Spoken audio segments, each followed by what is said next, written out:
a wholesaler sent me a deal that's in Richmond, and I don't have buyers in Richmond, but I brought it to Joseph. So we made the numbers work. We negotiated it down. And so from there, Joseph had Jared, who's also an Astro student, find the buyer as well. So we have this like chain going on where we have to make it flow to there. So what's the contract flow that happens now that we've got the deal, but we got basically the wholesaler to agree to the price. We got basically the buyer at the other end. Now we have to connect everything in between. Okay, cool.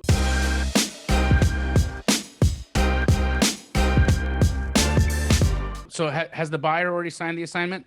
No buyer hasn't got the assignment yet. So we have it all like lined up. We just okay. First things first. Who's the contact to the buyer? Jared? Yes. Jared's company needs to assign to the buyer at the agreed upon price that he sold to the buyer at. Okay. So wait, we got to get that assigned to Jared, the contract from the other wholesaler.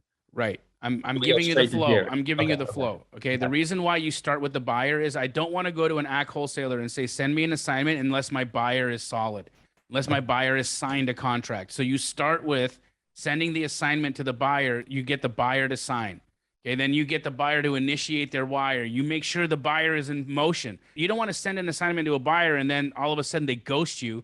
Hey handsome, this video is brought to you by Keegley Franchise. If you want to have a wholesale business that's as awesome as mine, because it kind of is mine, but it'll be yours, what you want to do is click on the link in the description and figure out how you can have a conversation with somebody on my team and become a Keegley Franchise. Now stop watching me over here and watch me over there, Bear. Now you've signed an assignment with your AC wholesaler and you look foolish. Gotcha. Okay. Okay, so the reason why you start with the end is because to keep that from happening. So I'm not saying Jared's buyers aren't solid. They absolutely are. Jared crushes it. But the way to do it is lock the buyer in. So you got to tell Jared, go get an assignment signed from your company to this end buyer at whatever price they said, okay? Then the next thing is your AC wholesaler is going to assign to you. Then you're going to assign to Jared. Or how many people are there in there, you said? Me, Joseph, Jared, and then the other. Okay, so AC wholesaler assigns to you. You assign to Joseph. Joseph assigns to Jared. It could be simpler if you guys wanted to.